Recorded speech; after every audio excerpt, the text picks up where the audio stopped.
Ladies, we're here tonight on this show.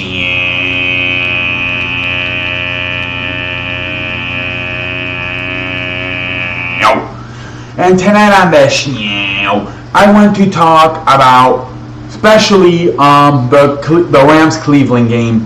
This game, it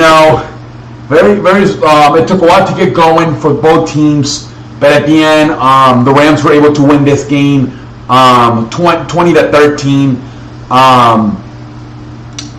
Both teams kind of struggled getting going. The Rams have been inconsistent the whole year. Carolina struggled a little bit. I think they at one point lost a 10-point lead. Last week took them a while to get going versus the Saints. They got going in the second half. Tonight, same thing. I think that's what's stopping them. Something I'm seeing is that Todd Gurley's not the same guy. He's not what he used to be. Like at this moment, I'm saying to myself, like this is no longer this is no longer just an injury. He might just simply be burned out, ladies and gentlemen. Tonight, Todd Gurley, 14 touches, 43 yards. Let's look. Nick Chubb outworked him, 23 touches, 96 yards. And I think that's forcing the Rams to throw the football more. At times questionable, 3rd and 1, 3rd and 3. They're going with the play action fake. Faking they're going to run it, and they end up going with Jared Goff throwing it.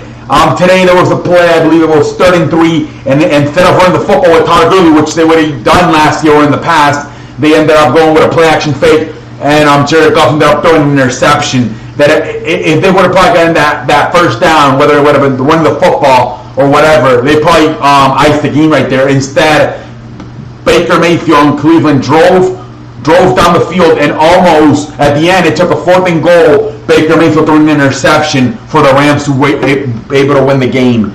But this is what I'm seeing from the Rams, that Todd Gurley is not what he used to be.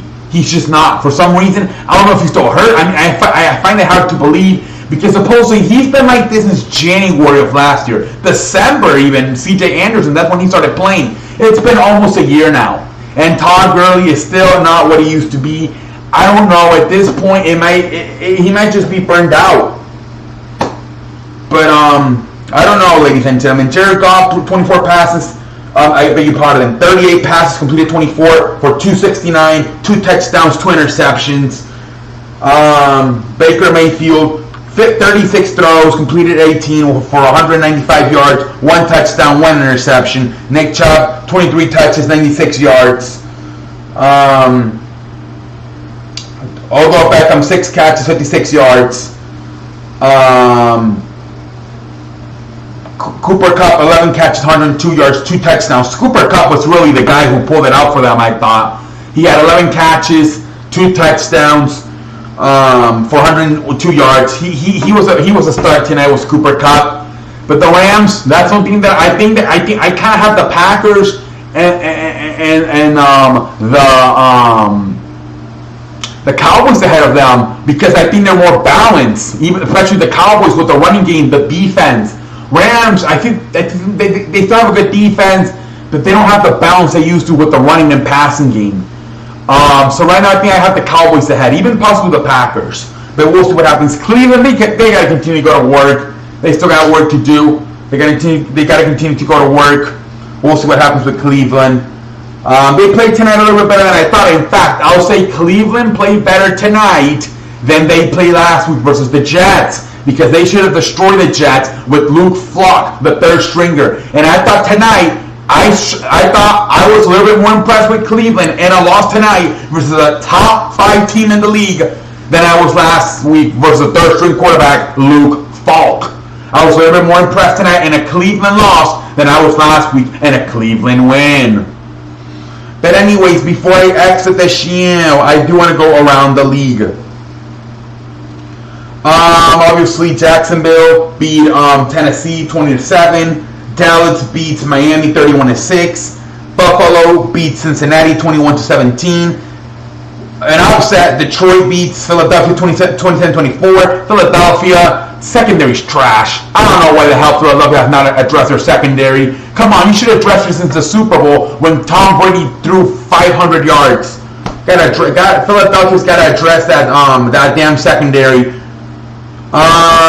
New England 30-14 versus Jets. Indianapolis beats Atlanta 27-24. Minnesota beats Oakland 34-14. Kansas City, a very good game, 33-28 versus Baltimore. Green Bay 27-16 versus Denver. Carolina, Christian McCaffrey, I believe, had 151 yards in this game. Their new quarterback, Kyle Allen, 4 touchdown passes for Kyle Allen, threw for 261, 4 touchdowns.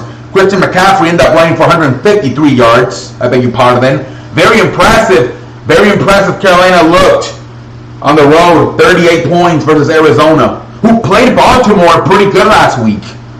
So I don't know what to think of Carolina anymore. I really don't. Maybe it was Cam Newton all along. Who knows?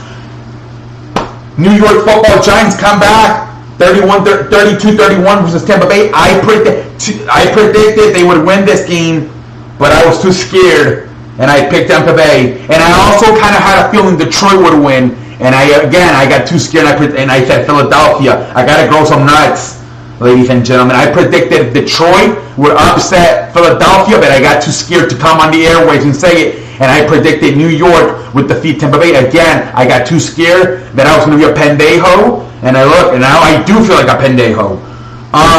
Seattle, 37-27. Saints beat Seattle. Impressed. I was more impressed with the Saints beating Seattle and Carolina beating Arizona the way they did than I was with the Detroit beating the Eagles. Texans, another impressive win on the road, 27-20 versus Chargers.